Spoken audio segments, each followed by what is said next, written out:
Welcome to Discover Greater Lansing. Whether you're exploring the rich history of the state capital or indulging in incredible local food, there's always something exciting happening here.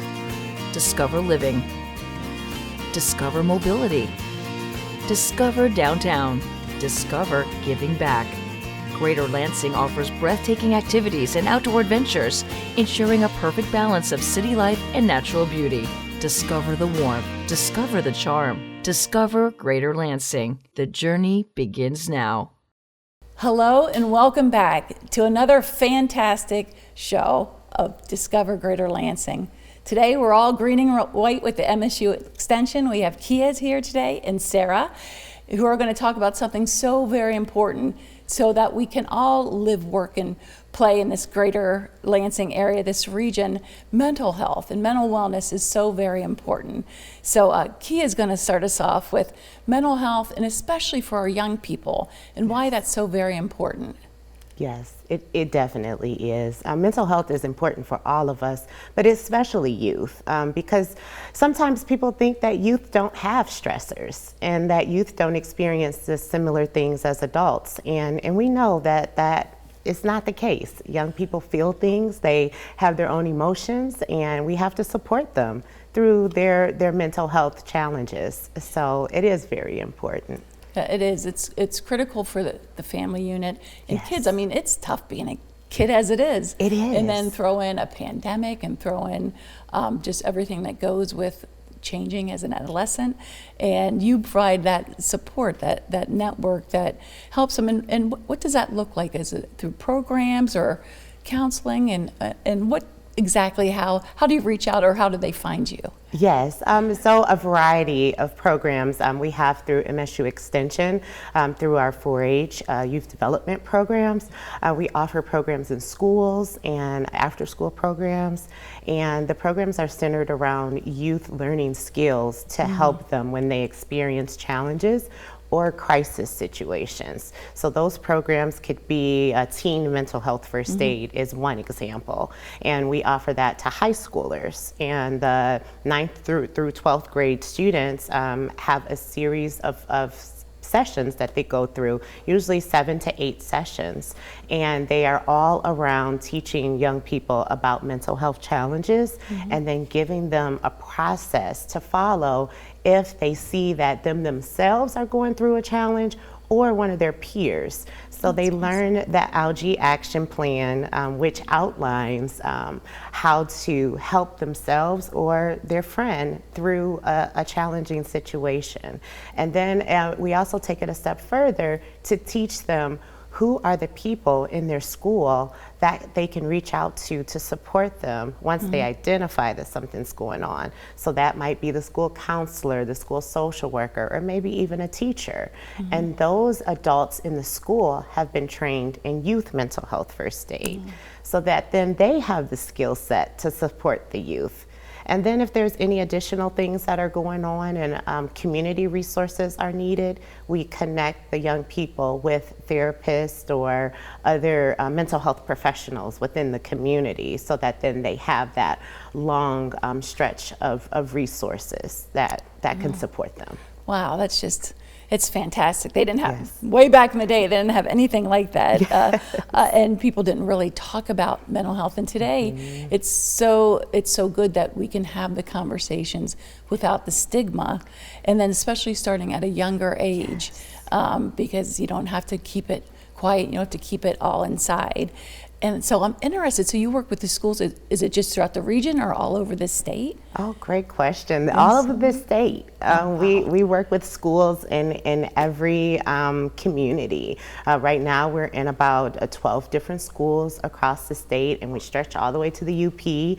So we work with schools in the UP, we work with schools in the Lansing area, and also in the Detroit area, Muskegon, Grand Rapids. So we have a variety of communities that are represented, and we're always looking for more schools to work with because we know how important this is. Absolutely. And so do you find the first, I love the first aid, you know, hey, I got a cut, but I've got a first aid because I've got something going on that it hurts. Absolutely. And so you're training other teenagers to become first aid responders, if you will. Yes. Yeah. And how many students, and are they excited to learn and become engaged in this? In this? The excitement varies. Yes, yeah. Teenagers. Yes, teenagers in general. We have some students that are very excited, and then we have some that are kind of unsure.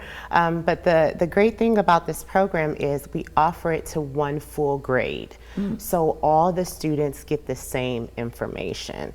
And again, some are more excited than others, but by the time they complete the course, most of them are very excited, very appreciative. And just like you mentioned about the stigma, they have the language to utilize that is correct. They're able to express themselves better about their feelings, their emotions, or any mental health things that may be going on. And then they take it a step further to be able to advocate for themselves. And all that whole process continues to decrease stigma of mental health challenges. Absolutely. And I'm just thinking about that high school setting or even middle school setting and all of those issues that may arise. And you said something that I think was key, in that the students not only learn how to help others, if they are experiencing them, because none of us are immune from mental health challenges and issues that are just hard. And so that's interesting. It's a two-way program. I'm doing it and learning how to help others, but I'm also learning when I'm encountering those kind of issues to walk myself through it and to help myself. Yes. Yeah. Yes. So that's very powerful. It definitely is. And I'm glad that you said that as well, because it empowers youth. It gives them a voice. It gives them the ability to speak up for themselves and then to understand themselves better, to know if I'm feeling this, then maybe this means this is going on. And are you seeing, we all talk about, we don't want to think about the pandemic anymore. Did you see an increase in the need for this kind of program, or is it just the stressors of everyday life, no matter what kind of world we're in? I think it's both. Yes. Both. Unfortunately, we saw the need more during and then after the pandemic, because we saw youth isolating. We saw them isolating themselves and also not having the communication skills to engage. And then that could cause some anxious feelings or depressed feelings or a variety of other emotions that could lead to mental health challenges. And then again, just life in general comes with stressors, and being able to equip youth with the skill set to know what to do when they experience those stressors, because at some point they will. And I'm sure this is probably presumed, but the parent plays a role. Of course, you have your teachers, you've got your school community, but the parent, do they have a program where they learn some components of this as well? Parents can take the course as well. So we have the youth mental health first aid training, which is for the adults that support the youth. So that could be parents, teachers, administrators at schools, a variety of individuals within communities. Anyone who cares about youth or works with youth can take youth mental health first aid, and that is an 8-hour course that we offer for adults, either virtually or in person. Wonderful. Great resources. I'm sure it's going to be on the screen how you can connect with this. Yes. So we didn't leave you out there, Sarah. Yes. I know you're smiling. You're just here for support, right? But the synergy, it didn't miss me, Kia, that you talked about through 4-H programs. There are programs that help adults and young people kind of get that stress out and work it out. And Sarah's going to talk to us about gardening and how that can help with our mental well-being. Right, and unlike Kia, we mostly work in consumer horticulture here at MSU Extension with adults. Now, a lot of our adult volunteers through our Master Gardener program do interact with youth and create these garden spaces for youth. So we're well aware of that impact it can have on youth. So I oversee our Master Gardener program, but I'm also on a team with some horticulture educators. And we've long known that there can be some great mental benefits to gardening, both for adults and youth. And it's across the board. It's not just that experience of being outside and what that does for our mental health, but it's also being outside in places that can promote good mental health, whether they're peaceful, whether they're a little bit of an escape from our normal life and our normal routine, in the company of other people who want to be there too for the same reason, can be very beneficial. The actual physical exercise of gardening, we do lifting, we do stretching, we do all these things. Those types of things are a lot like athletics, where that filters back kind of physiologically and makes us happier and healthier too in the long run. Absolutely. I just love that connection. I'm a behind the desker, most of my day. And so when I get to get in the soil and plant my flowers, it just does something. It's good for the soul. I didn't know there was a legitimate, yes, it's really good for the soul and it's good for your mental health and well-being. And there are a lot of different types of gardening. I mentioned flower. People grow food. There's community gardening. Are there some types of gardening that are more beneficial, or is it all just good for us? Well, all parts of it can be good for you. And I want to just add real quickly, when you said you didn't know there was this connection, there actually is research behind that to show that. There was a meta-analysis last year in 2024 that looked at all these studies of whether gardening can improve our mental health or just our quality of life. And there is a significant correlation, which is really great news. Yes. We can't always pinpoint exactly what that is, but we know that it's a great hobby. And when you say what type of hobby to pick up, what's right for me, it may work for you no matter what you choose, but we have some really helpful tips. One of them is think about where your passion is. What is it that you really want to do? Do you want to grow some herbs or some food? Or you really like the beautification part? Are you passionate about pollinators? Where is your passion? Yeah. So you can kind of pick and choose, but also take a look at what your landscape is. Are you living in an apartment? Do you not have a lot of time or resources to create something large? It may be that you work with containers. Yes. Or you join a community garden, which can kind of bring and build those social bonds for people and some mentoring opportunities. So find out where your fit is and what works for you. And we also, when you start to get into the science of gardening, we'll say, take a look at your site and you can, figure out, what is it that you can do with that site. And think ahead, because there may be things you can or cannot do with that site. And we have lots of resources here at Extension to help you do that. And it's I live in a wooded area, and I always want to grow vegetables. So all my friends have to replenish me with vegetables. But I find one little sunspot, and I grow my one tomato plant. I probably get a dozen tomatoes, but it is just to see something grow. And with young people tying in what Kia's her work and what she's doing, I've noticed my granddaughter, she's 6 years old.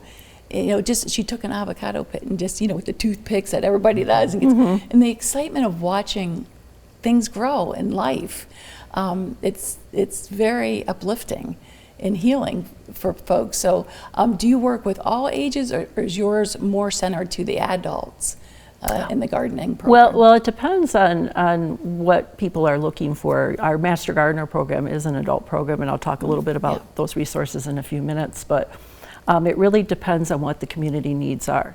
We have close to 2,000 Master Gardener volunteers working across the state to help projects and help educate people on the science behind gardening. And lots of those are centered on youth. A lot of our Master Gardeners work in schools and partner with teachers and do programs in schools. Some of them work more in facilities with older adults, senior care centers. And so there's just lots of opportunity there, and it depends on what the community needs are. We work together a lot here at Extension, and just say, what can we do together? So we'll partner with people who are teaching cooking classes or canning classes, and just kind of bring those two resources together. Learn how to garden and learn how to preserve it. Yeah, the synergy that is the two of you. I mean, I can see that you are just naturally growing together. Well, we're already planning some programs when we get out of here today. So. And that's what I wanted to touch on. I know a few of your Master Gardeners, and they have beautiful gardens. Some of the courses outside, like Master Gardening is one of the courses, of course. Any others that would be interesting to our viewers? Yeah, and we've reinvented our Master Gardener program a bit. We used to have a big comprehensive training just for our Master Gardener volunteers. And we realized that that is a program that could appeal to lots of people, not just the people who want to volunteer with us. So we have opened it up. The course is called Foundations of Gardening, and it is open statewide. Actually, it's open nationwide. We've had people overseas even take it. And it is an online course where there's a lot of self-paced materials that you can go through, but also some live webinars. It's pretty intense. It's 10 weeks, about 7 hours a week. It's a non-credit, but pretty comprehensive course to learn how to be that expert gardener. And of course, that's a lifelong process. But we also have some shorter courses. We have Smart Gardening with Vegetables, a Smart Gardening with Fruit. Those are kind of these mini courses. They're designed for beginners who just want to learn some of that beginning knowledge to grow vegetables or fruit. And then we have a lot of seasonal things throughout the year, all available at our Gardening in Michigan website here at Extension. Wow, I'm excited. I know when warm weather hits, gardening, even indoor gardens, that would help us get through those cold winter months. But so Kia and Sarah, just being with you today, you're planting the seeds literally for people to live better lives, be it through gardening, through programs, through youth, helping other youth. I mean, teens helping teens is just incredible. Thank you for your work.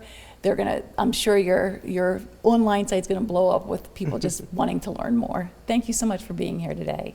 Thank you. Thank you.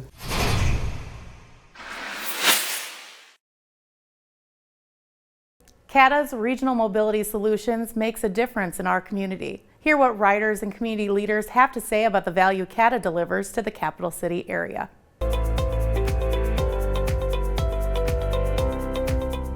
I'm Caleb Adams. I'm our Chief Human Services Officer. I've been with Peckham about 19 years now. Throughout that time, our relationship with CATA has been incredibly important.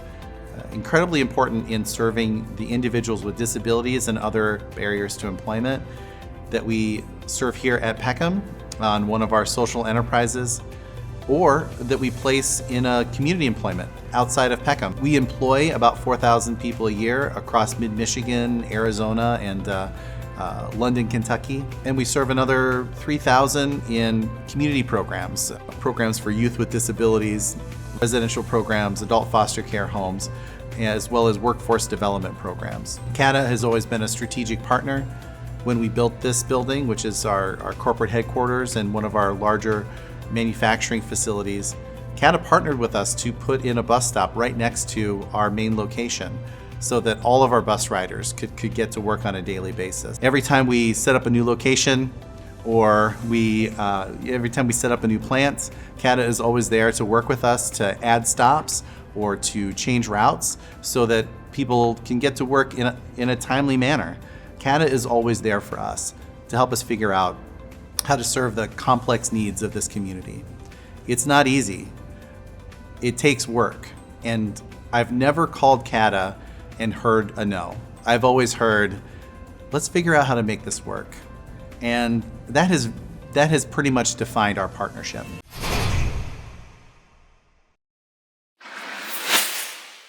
I'm Julie Thomasma, CEO at Child and Family Charities, and today I have with me Carol Swayze, who is a volunteer in our Family Growth and Resource Center and also somebody who's received our services. So can you tell us a little bit about your experience first receiving services at Child and Family? I started about 6 years ago going to the Family Resource Center. I was taking care of my grandchild, and I could leave her there for a few hours while I grocery shopped, went to appointments, did things like that, and it was so great. And eventually they started having more resources.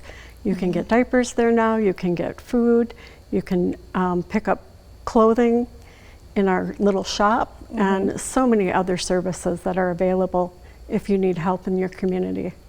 I'm so glad that we were there for you when you needed us, and now you're a volunteer. So can you tell us about that experience, now things have kind of changed? Well, as my grandchild got into school, I had more time available to me, and I have a background in volunteerism, so it was important to me to give back to the agency that helped me, and it has been wonderful. I always have a great time when I'm there. I helped at Christmas with a Christmas gift distribution.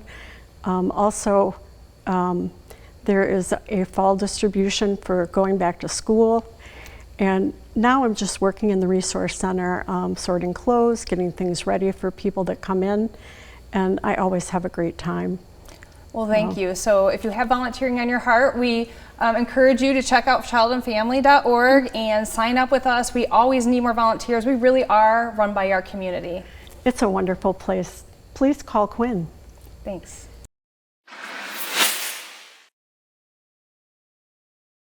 I have Carl Gordon here with me today from Gordon Home Inspections. Carl and I do a lot of work together with people that are looking to purchase a home and really want to get into the nitty-gritty. So Carl, tell me, when someone is coming into the home inspection process, what should they expect? What would you think they should do to better prepare themselves for the appointment with you? That's a great question, Karen. So the big thing I think most people don't expect is we're going to talk about a lot of things, obviously, but they also have the opportunity to ask a lot of questions. So our ultimate goal while we're at the home is not to tell people yes, it's a pass or no, it's a fail, but rather to give them the information to make that decision. And the only way they're going to get that information is to ask lots of questions. So there's going to be lots of talking, lots of conversing, just going through every aspect of the house we possibly can to give them as much information as we can about that house. Okay, great. Well, I will tell you, with our market being so low in inventory, I think some people are looking at homes and saying, okay, you know what, this isn't 100% what I want, but maybe I replace the furnace in the next 5 years or whatever. You're probably seeing some of that, correct? We absolutely are, and that's just one of the many ways that a home inspection can be useful, not only for the general condition of the home when you're buying it, but to kind of prioritize that needs list over the next year or 5 years or 10 years and get an idea of kind of what your expenses and your expenditures can be, during that period of ownership. Gotcha. So really, you're going to help a consumer put their home on almost like a schedule as to what should be done and when, and then the maintenance portion as well. Would you agree? Absolutely. There's no crystal ball, so we can't, of course, predict exactly, but we can get within general time frames, life expectancies of certain appliances, furnaces and water heaters, that sort of thing, roofing systems, and just kind of let people exactly know what kind of they can expect for a schedule coming down the road. Sounds good. Well, thank you for joining me today. I really appreciate it. I hope the people of our audience reach out to you. As do I. Thanks so much.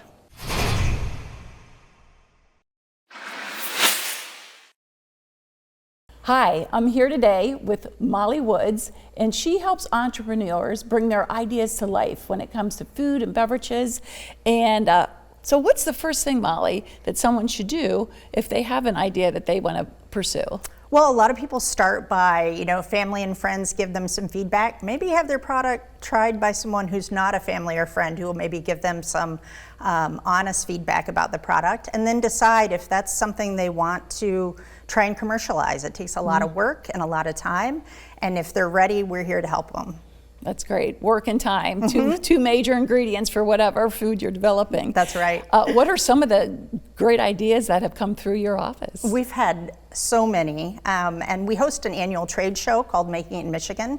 And during that trade show, we recognize some award winners, and past award winners would include the gluten-free bar, which you might be familiar with. It's a Michigan-made product. We just had recently a great product called Protein Pints that they came through MSU as students and then worked with us at the product center and actually at the dairy store and dairy plant too to make this brand new, innovative, high-protein ice cream. Oh, that's awesome. And you also extend, there's a reference guide, or if you're thinking about selling food in Michigan, I'm sure there's its own in and outs. That's right. There's a great guide on our website. It's Guide to Selling Food in Michigan, and that's a great place to start. People can just take a look at the different tiles, see where they fit, and look at some of the initial steps they need to take to make a food product. That's super exciting. Thank you so much, Molly, for sharing this information with us today. Thank you.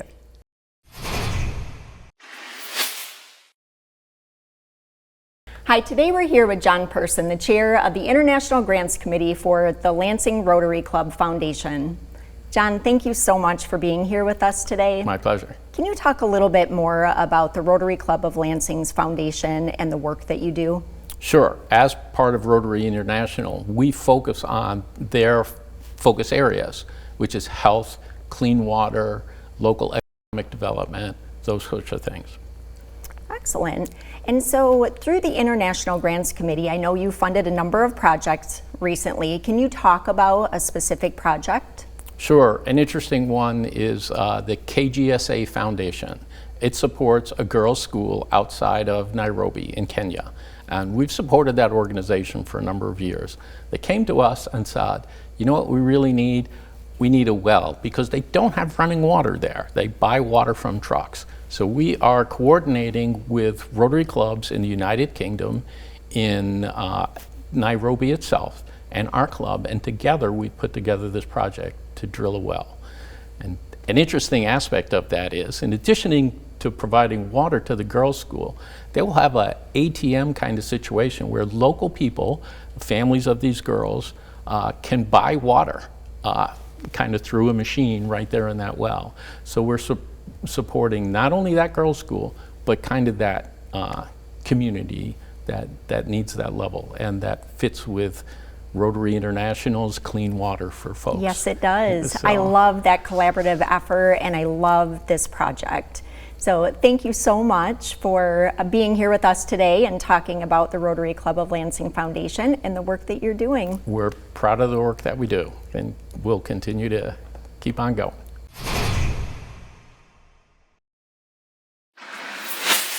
October is Breast Cancer Awareness Month, so we thought it was the perfect time to talk with Dr. Thais Fortes, a breast cancer surgeon at the University of Michigan Health Sparrow Herbert Herman Cancer Center. Welcome. Thank you. So mammograms are still a very big thing, and there's always confusion about when and where to take them. Can you tell us a little bit more about that? Absolutely. So mammograms, they absolutely save lives.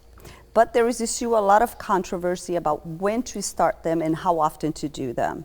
As a general rule, for women at average risk, I recommend that they start their mammograms at age 40 and they get them every year.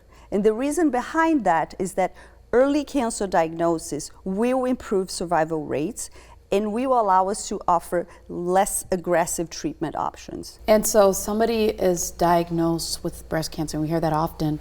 What is the first thing they should do? How do they start? A breast cancer diagnosis is extremely overwhelming to patients, to families. I think once you're diagnosed with breast cancer, two important things to do. Number one, educate yourself about your diagnosis. This will empower you to make better treatment decisions. And number two, make sure that you are getting treated by a multidisciplinary care team that is looking at you as a whole and is providing like individualized treatment plan for you. Thank you. And so the University of Michigan Health has something new with the breast cancer facility. I see you smiling. Can you tell us a little bit more about that? So we are thrilled to announce our comprehensive breast center that is a state-of-the-art facility that was designed with the goal to bring all cancer care under one roof. Thank you so much for being here. Yeah. Thank you, everyone. Wow, what another great show and another reason to discover Greater Lansing. So many wonderful things happening in our great, great community. From living, working, and playing, we've got it right here in Greater Lansing. Thanks for joining us.